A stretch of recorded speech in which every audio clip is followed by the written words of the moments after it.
एक सभ्य समाज में इस प्रकार की घटनाक्रम ना केवल निंदनीय है परंतु बहुत इलीगल है। और मुझे लगता है कि जितनी कठोरतम कार्रवाई न्याय के अनुसार हो पाएगी वो हम इसमें करेंगे और हम सुनिश्चित करेंगे कि भविष्य में कोई भी व्यक्ति इस प्रकार का कृत्य करने से पहले 2 बार सोचे। सर, ये जो कृत्य हुआ ये इसका कारण कुछ संज्ञान में आया है आपके? देखिए, अभी तक की जो फरियादी के द्वारा बताया गया है कि छाबड़ गांव में फरियादी और जो अन्य लोग हैं, जो आरोपी हैं, वो साथ में ही रहते हैं। परंतु फरियादी के पिताजी के द्वारा पिछले वर्ष कुछ पैसे उधार लिए गए थे और उसका एग्रीमेंट किया गया था और कुछ कारणों से वो अभी उसका पैसा पूरा नहीं चुका पाए जो पैसा चुकाना चाहते थे। परंतु जो दबंग लोग हैं, इनके द्वारा अवैध रूप से उसकी जो भूमि है उस पर अपना हक जताना, उस पर काबिज हो जाना, कभी गलती से जाकर उस पर पत्थर गाड़ देना और फिर उसके बाद दबंगाई बताना और ये बताना कि अब हम इस भूमि को, क्योंकि तुम हमारा पैसा नहीं चुका पाए हो, हम इसको अपने अवैध रूप से कब्जे में लेंगे। ये सारी बात फरियादी के द्वारा बताई गई है।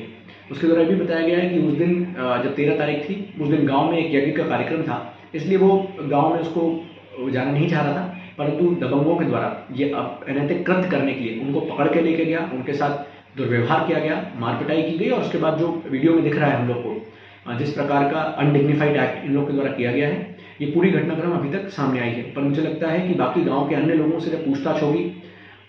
जो अन्य वीडियोस बने होंगे उस समय के, जब उनकी और हम एनालिसिस करेंगे तो हमें और तथ्य भी अगर कुछ होंगे इससे जुड़े हुए तो सामने आएंगे। सोशल मीडिया पे एक वीडियो वायरल हो रहा है, वो क्या है सर? उसके बारे में जानकारी दीजिए। देखिए, कल दिनांक 22 तारीख को सोशल मीडिया के माध्यम से हमें भी एक वीडियो मिला था जिसमें कुछ गांव में भीड़ जैसे लोग जो हैं वो 2 युवकों के साथ बहुत ही अनडिग्निफाइड एक्ट जो है वो करते दिख रहे हैं। तत्काल जैसे ही हमें पता चला, हमने पता किया तो पता चला कि ये पुलिस थाना कुरावर जो जिला राजगढ़ में आता है उसके छाबड़ गांव का वीडियो था। हमने जो भी उसमें विक्टिम्स थे उन दोनों को आइडेंटिफाई किया, उनको उनके परिवार के सहित थाने पर बुलवाया गया और बुलवा के जब उनकी सुनवाई की गई तो उसमें पता चला कि ये 13/5/2025 का घटनाक्रम है जो उनके गाँव के बाहर और कुछ गाँव के दबंग लोग जो हैं उनके द्वारा किया गया था। तत्काल कल ही रात में उनकी शिकायत पर से इसमें अपराध दर्ज किया गया है कुरावर थाना क्षेत्र में, जो कि BNS की 296, 115(2), 119, 126, 131, 351(3), 3/5 BNS तथा SC/ST एक्ट के 3(1)(द), 3(1)(ध), 3(1)(d), 3(1)(e),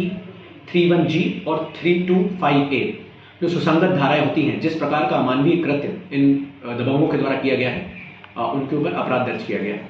इनकी गिरफ्तारी हो गई है सर? जी, कल रात से ही पूरी team sub divisional police officer Narsinghgarh लगातार लगे हुए थे और इसमें जो 5 मुख्य आरोपी जो फरियादी के द्वारा बताए गए थे,